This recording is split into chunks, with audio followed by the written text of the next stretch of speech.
interesting slides in the PowerPoint. He's going to pull that up. Add a little color.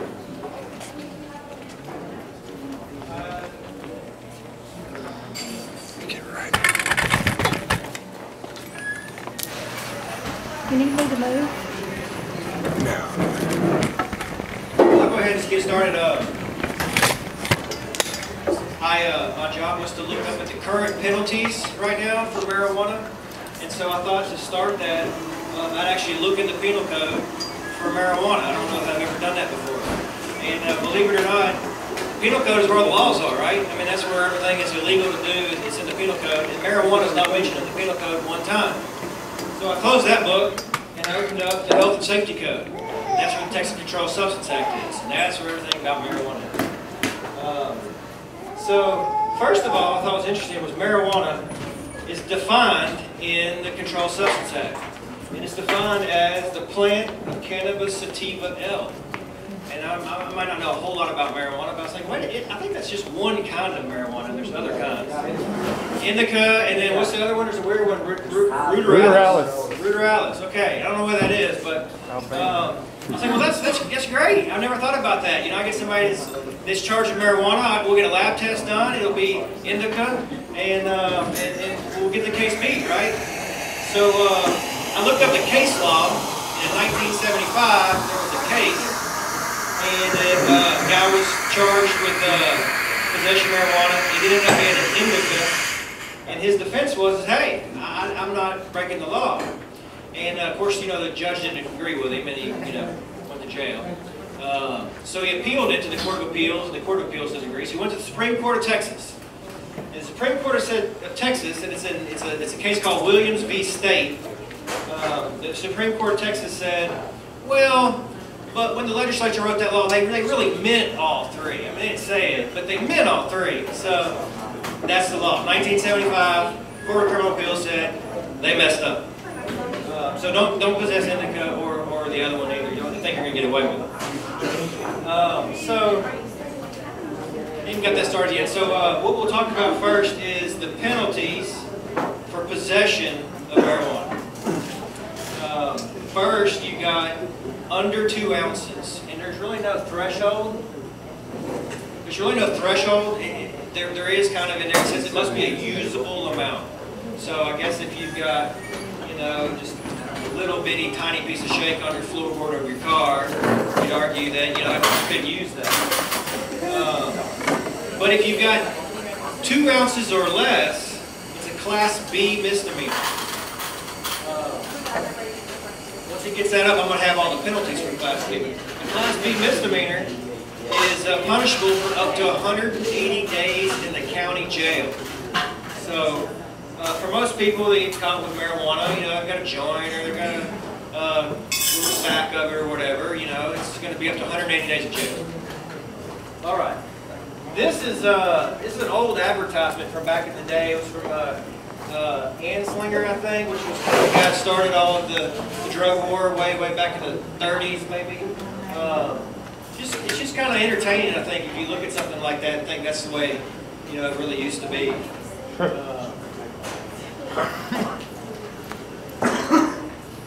All right, go to the next one. That's great. So this is the movie, right?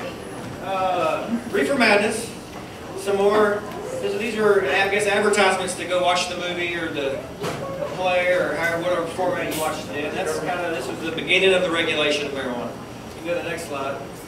I mean, everybody knows that back in the 90s, people started, in the voter initiative states, people started, you know, coming together, banding together, hey, let's change the law, and it started to change, right? So what about Texas? So let's say you're driving down the road, right?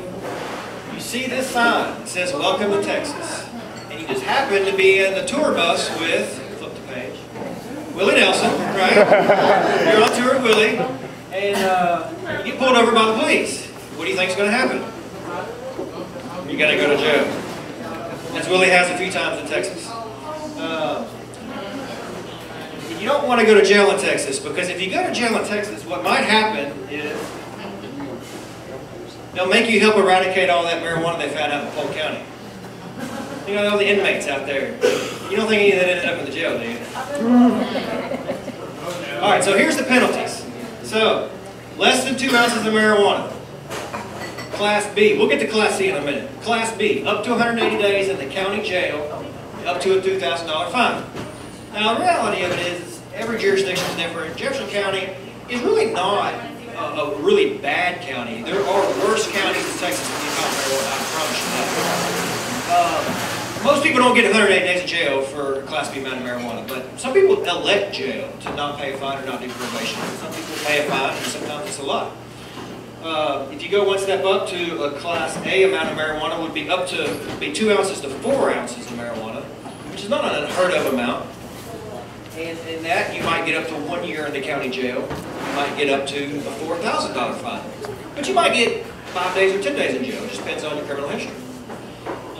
Now you go one step up from that, which is still not uncommon. I've had state jail marijuana cases before. It's 4 ounces to 5 pounds, which is a pretty big range. I mean, you know, you got more than 5 pounds of marijuana, you're going to be in trouble. The 4 ounces to 5 pounds of marijuana state jail felony, so you can get 6 months, not less than 6 months, or more than 2 years in the state jail. Let me tell you something. I don't know if anybody here has been to state jail. I haven't. You don't want to go to state jail. They actually say that's worse than the real prison. And it's definitely not the county jail. State jail is no fun. I think there's no air conditioner. It's mostly young kids that got nothing nothing to do. There's no parole, so there's no reason to behave. State jail is not where you want to go. So one step up from that, you've got more than 5 pounds of marijuana, but you've got less than 50 pounds of marijuana. It's a third-degree felony. Not less than 2 years in TDCJ prison, or more than 10 years. And of course, it's still, if you don't have bad criminal history, you've got 50 pounds of marijuana, it's possible, and maybe even in this county, you might get probation.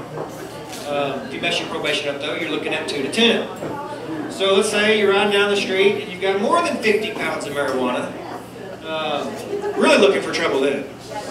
Second-degree felony, not less than 2 years or more than 20 years in prison, and you can get a fine up to $10,000. One step up from that is you've got between 50 pounds of marijuana, that's a good point, 50 pounds of marijuana to 2,000 pounds of marijuana. That's a second-degree felony. I'm sorry, I think I made a mess. That's the 2 to 20. So let's say you're what was that guy in Mexico that got caught not too long ago, the biggest drug? El Chapo. El Chapo. So you're El Chapo, right? Driving through Beaumont. You get caught with over 2,000 pounds of marijuana. You don't even put that in a car. But let's say you got that squeezed in your trunk. You're looking at, actually you're looking at something weird. They get weird when you start getting up real high. No, it is a first-degree felony still. So over 2,000 pounds of marijuana, 5 to 99, $10,000 fine. Not very likely if you get caught with more than 2,000 pounds of marijuana that you're going to get probation, really. I mean, unless you're like a nun and, you were really just conned into it, you're probably going to jail. Now, when you get over to delivery of marijuana, it's almost the same, but there's some variations, and there's the biggest variations at the bottom. And I do get a lot of these delivery of marijuanas, and it seems like every single time I get a delivery of marijuana, they were selling a quarter. Well, if you sell less than a quarter ounce of marijuana, most time you get caught selling marijuana is you sold to an undercover cop. I mean, that's what usually happens. They've got a wire on them or whatever, get a camera in their car. Sometimes, they'll use the narc or the person that helps the police and they'll film it from a distance, but that's really not as common. It's not very common that they'll charge, at least in this area that I've experienced, that they'll charge delivery because you had 2 bags or because you had scales or something like that. But some jurisdictions will do that. Probably a little harder to prove that way. But so you sell less than a quarter ounce of marijuana to somebody, you get caught, it is the Class B misdemeanor. Okay. I take that back. If you give less than a quarter ounce of marijuana to somebody for free, it's a Class B misdemeanor. And I'm sure that didn't happen a whole lot, but up to 180 days jail, $2,005. If you sell for money, for canned goods, for food stamps, whatever, you get remuneration class A misdemeanor. So you get up to a year counting. Now, you sell between 1/4 and 4 ounces. No, sorry. You sell between 1/4 and 5 pounds. It's a state jail felony. So it gets back kind of in line. Which that's just a really big window, 1/4 ounce to 5 pounds. That'd be the 6 months, 2 year state jail. Then I'll go run through the rest of it real quick. Let's see. You sell between 5 and 50 pounds, it's a felony 2. You sell between 5 and 2,000 pounds, it's a felony 1. If you sell more than 2,000 pounds, it's a special first. Special first, the only difference really on a special first is that the minimum is 10 instead of 5, and the fine can be up to $100,000. And actually on a first degree felony possession, they can bump the fine up to 50. So you know, you get caught selling 2,000 pounds of marijuana, they give you 50 years in prison, you know, they got to get the $100,000 fine on you too, because you'll probably be able to pay that.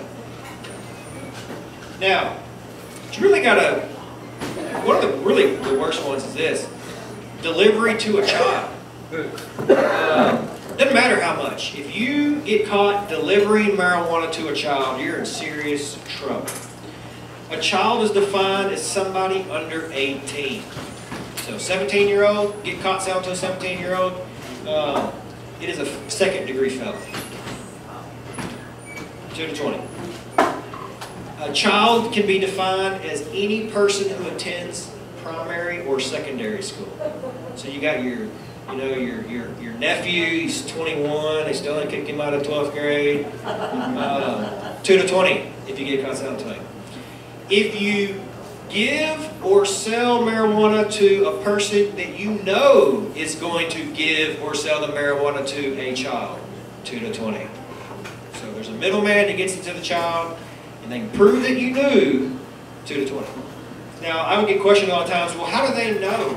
How do they know that you knew that was going to happen? Well, everybody's heard of probable cause, right? Probable cause kind of means, you know, that more than likely or probably that you did. What I like to think about probable cause means if they think you did, you're going to jail. Now, you might beat the case, but you can't beat the ride. Also, there's the drug-free zone. I wish I had a map. It'd take me too long to probably do it. If you're within 1,000 feet of a drug-free zone, whatever you did, possessed or sold, then it makes it 1 degree higher. A drug-free zone is a college, a school, public or private, a public playground, maybe not private, somebody's backyard, maybe not even a church, because those might not necessarily be a private playground, but a public playground, a video arcade, a youth center, or a gymnasium. So, you know, you're driving down Gladys, you get pulled over right in front of Beaumont Gymnastics on Gladys, and now you're in the school zone. Now your 2 ounces of marijuana is a class A misdemeanor, just became a state jail felony because you're driving down the road. Now, I think this is a little more common now. I've heard. They've got this new liquid marijuana stuff, right? So you've got, they kind of, the penal code or the Texas Controlled Substances Act defines that as you've got 2 substances. You've got cannabinol and you got THC. Now, what I really don't know is where do you switch over from cannabinol that has THC to what they classify as, you know, liquid THC. I don't know if it has to be pure or not, but I don't think it's to be pure because you can have adulterants. But pure THC or synthetic THC, I don't know, I'm not talking about the ganja or the snot weed. I'm talking about, you know, pharmaceutical made synthetic THC. That stuff is a penalty group 2. Now, penalty group 2 substance is like cocaine. So those are really small amounts and really high punishments. So less than 1 gram of the THC is a state jail felony. Automatic. You got any amount, it's a state jail felony. You got 1 to 4 grams, it's a 3rd degree felony. You've got 4 to 400 grams is a 2nd degree felony, and you got more than 400 grams is one of those special firsts down there. Now, cannabinol is kind of defined as everything else in the marijuana plant besides THC. So let's say you've got I think it's probably the best way to describe it, that new CBD oil that they're going to come out with next year, right? Low THC. That's probably what they're referring to. And, well, I'm not going to go into that other part. But anyways, cannabinol. So cannabinol is a PG2A, and it's really got the same classification of possession of marijuana. So you got less than 2 ounces of cannabinol oil, misdemeanor B. You got 2 ounces to 4 ounces A. You got 4 ounces to 5 pounds state jail. And, you know, if you've got 50 to 2,000 pounds or over 2,000 pounds of cannabis oil, I don't even know where you keep that, because that would be a lot of oil. But you'd be all in special collection. So, that's about it on the penalties. Now, there are some other strange things. The Code of Criminal Procedure references marijuana a few times. A lot of people don't know this. I even run into lawyers sometimes that don't know this, but if you're charged with a state jail felony marijuana case, and there are some other cases too, different drug cases and whatnot, but if you're charged with state jail felony marijuana, 4 ounces to 5 pounds. If you've got less than a pound and you've never been convicted of a felony before, if you're convicted, plea guilty, or you go to trial and you're found guilty, the judge must give you probation.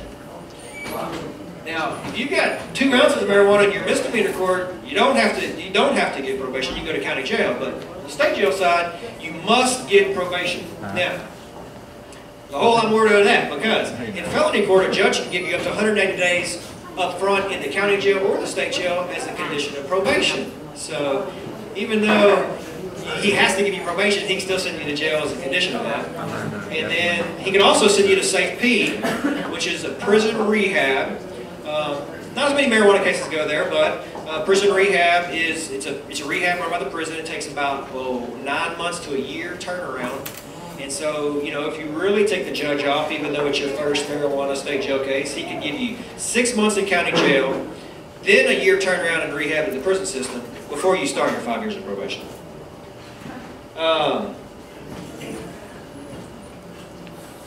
So the last thing I'll talk about is I get a lot of questions. This is probably the most common question I get, because most people know, hey, if you get caught with marijuana, you're going to jail. But paraphernalia. Paraphernalia is an interesting thing. So the Controlled Substance Act defines paraphernalia. I get a lot of people ask me, hey, what if I got a pipe but I've never used it? Or, you know, what if I got zigzags or something, you know, is it paraphernalia? So paraphernalia is defined as a growing kit or utensil, scales to weigh, a grinder, a container. They actually even list balloon as a container, and I don't know why you'd want to put any marijuana in a balloon. Does anybody know why you might put marijuana in a balloon? Everybody ever seen that movie Get Hard? Will Ferrell? Most of the time it's cocaine that goes in a balloon. Now I'll let you figure out why. But they list balloon as delivery device. Now, it's kind of reminded me of Forrest Gump. Whenever they listed what they kind of tell you, hey, here's what a delivery device might be. A delivery device might be a metal pipe, a wooden pipe, an acrylic pipe, a glass pipe, a stone pipe, a plastic pipe, a ceramic pipe, a water pipe, a chamber pipe, a carburetor pipe, electric pipe, an air-driven pipe, or an ice pipe, or a bomb. So those are all listed, and then it says anything else too that that you might use. And they're very specific. It's with or without a screen in your pipe, so it doesn't really matter which one you got. And no gas mask too. So if you're using your gas mask, driving down the road, you're in trouble. And after they name all that stuff, then they go ahead and say, in any other object used or intended to use in ingesting, inhaling, or otherwise introducing marijuana or hashish oil into the human body. So that means, you've got your spoon that you ate your marijuana spaghetti with. That's paraphernalia. The roll of aluminum foil in your pantry could be considered paraphernalia, right? Now, I'm going to point this out. Whenever you hear a marijuana case, really any drug case, but whenever you hear a marijuana case or paraphernalia case, 99% of the time, it's in their car. No one ever gets caught with marijuana or paraphernalia, really, at their house. It's always in the car, so it's really not a good idea to run around in your car with marijuana or paraphernalia. And I wouldn't get saying it, but there's a couple things I thought of that might be common with I've heard with marijuana users. It's not paraphernalia. Lysine, it's okay. some incense, you know, to make the car smell better. And that's really all I could come up with. And then kind of to add what he said earlier, I haven't really seen it on American news as much, but yeah, everybody saw what's going on in Canada, right? Canada? The new president got elected a couple months ago. When he was running, said he's going to legalize weed all the way around. He got elected. He said, I'm still going to legalize weed all the way around. They've got a pretty healthy medical marijuana setup there. So, I mean, it's going to be nothing. Just change the books. It's all legal. It's coming very soon, probably. The entire country of Canada. Half the country probably doesn't like it on the east side, but hey. And then Mexico. Everybody saw what happened in Mexico? Yeah. Man, so their laws, everything's different there, but so there was a group of people who said, hey, I should be able to grow marijuana at my house, smoke it at my house, and as long as it don't affect anybody or get outside of my house, what's the problem? So a couple of lawyers, they got together and they sued the government, I guess, and they went all the way to the Supreme Court of Mexico. And Supreme Court of Mexico almost ruled, and they didn't rule, and they came out and they said, you know what, you're right. So they said that that group only can grow and possess marijuana now at their place of abode. The way it works in Mexico is if that happens 4 times, it becomes country law. So the group of lawyers who did that one, they've already got a bunch more going. If they do that 4 times, weed will be legal in Mexico, believe it or not. So in the not too distant future, no matter what our federal government does, or no matter what the state of Texas does, you're going to have Canada and Mexico sandwiches us in with full legal marijuana on both sides of it. So that will probably add some pressure. So that's about all I've got. Anybody want to ask a question? Sounds good. Okay, I got one. Okay, somebody got a question? It pertains to some of the stuff you've been talking about. Can you elaborate on the site release that was brought up earlier? Yeah, of course I don't have any notes on it. A site release is basically an option the police have to not arrest you, and that's really all it is. It's still, the penalties are exactly the same. Of course, it only applies to misdemeanors. So let's say you're driving down the road, cop pulls you over, you know, hey, I've got the joint behind my ear still, whoops. He grabs it. Everybody seen that Cops episode where that guy's got the joint behind his ear, he didn't know it? It's hilarious. So they take the joint, and he's feeling like he's in a good mood, and he says, you know what, your lucky day, guy. I'm not going to take you to jail, which means you don't have to have your car towed, which means I'm not going to ransack your entire car at the police department, tear it all apart. I'm just going to write you a ticket, and you're going to have to show up to court one day and take care of it just like everybody else would, except you don't have to bond in and bond out of jail, and you're not going to go to jail right now. Now, the only problem with it is that in Jefferson County we don't do it. I have seen it done in a couple of situations, but it's very rare in this area. The other problem is that a lot of jurisdictions don't have their bonding and court system set up in a way to handle cite and release. That's actually kind of an issue. So in a lot of areas where you do get a cite and release, when they file the case on you, they put out a warrant. And you got to go to the jail and book in and book out anyway. So you still got to do everything, but at least you don't get your car towed, because that's like $350. That's a big deal. And right. And then you're not prepared. You don't have your wife at home ready to bond you out. It's a lot easier if you just find out you have a warrant, go take care of it on your own, make preparations. So I guess that's about it on the side of things. Another question on side release. You said earlier, if I understood correctly, that there's a side release on the books now. It's been on the books since 2012. So do they just choose not to? It's an option. Use that? It's an option. And I've seen officers around this area use that as an option. It's not a protocol that is required, obviously, and I don't even think it's encouraged, because you got the whole bonding problem. And so I don't think they really encourage that. But really, if you think about it, an officer can do that on almost any case at the end of the day. An officer doesn't have to arrest. If he saw you do something, or he's got the evidence you can do something, they can just go file the case and put out a warrant for you later. So I don't know that the reason I've seen it a few times was specifically because of the cite and release law. I think an officer can kind of do that if there's a real good reason to do it. But if the department, and it's not the county, it's really not the county, it's the agency. So your police department, or your sheriff's department, or DPS, or whatever, if they'll make it a policy, they'll tell their officers that's what you do in these certain situations that apply, your local county residents, misdemeanor, whatever, well then they do it. Because I've kind of chit-chatted with officers in different jurisdictions, And you know, they post something, they say, hey man, I got to do my job. You know, if it were really up to me, I wouldn't even care. And so I know a lot of those, the ones that don't even care necessarily if you have it, definitely don't care if you go to jail right then. But it's got to come from the top down. So the head honcho's got to say this is the policy. So the implication is that it's against policy to arrest. Well, there's just not a policy saying to do it. I don't know if there's necessarily a rule that says we don't do it, but there's not a rule telling all the officers, hey, do this. In any of our local jurisdictions. That's what us pushing the site release is asking them to say, hey, this would be good, save some money, make it your policy. I have a question about paraphernalia. You said that there's a huge list of things that they can consider paraphernalia. Yep. Do they have to have some other cause than just the device? For instance, can they just not like the way you look or something and pull the tin foil out of your cabinet and say, now you're going to jail? Well, it goes back to that probable cause. If they think it's paraphernalia, you're going to jail. Well, actually, you're not going to jail. Class C, I never even mentioned this. Class C, paraphernalia is a Class C. It's punishable up to a $500 fine. Class Cs are ticketable unless you don't live in Texas. If you don't live in Texas, you're actually supposed to be arrested for a Class C because they can't make you come back and deal with it.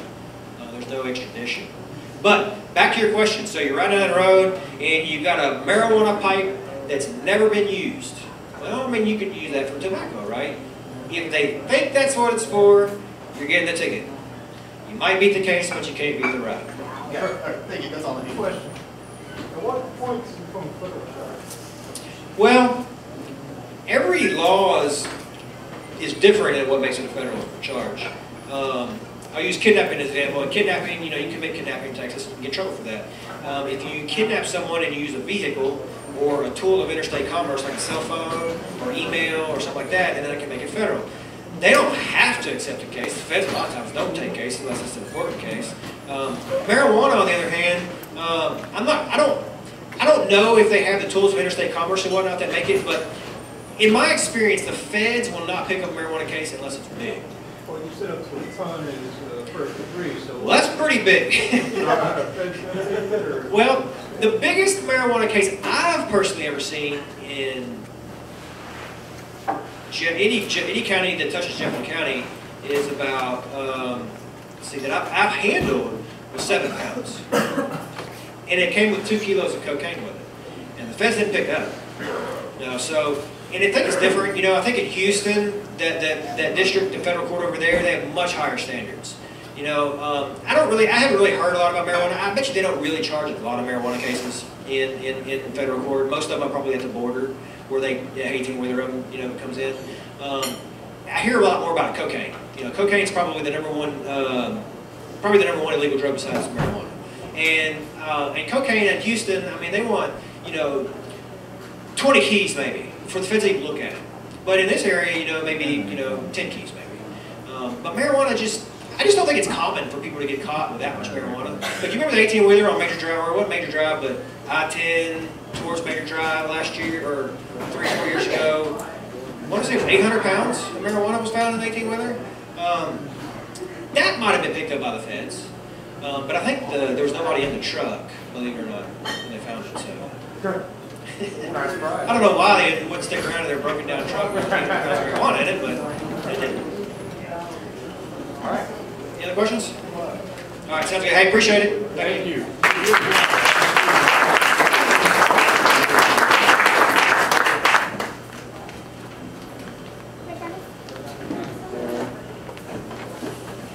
Thank you very much, Dustin, for that presentation. Our next guest speaker, as I said earlier, she's a trailblazer in her field. She's the head of the Texas Cannabis Industry Association here in Texas. She has also headed up and is part of several other different groups. She's the co-founding and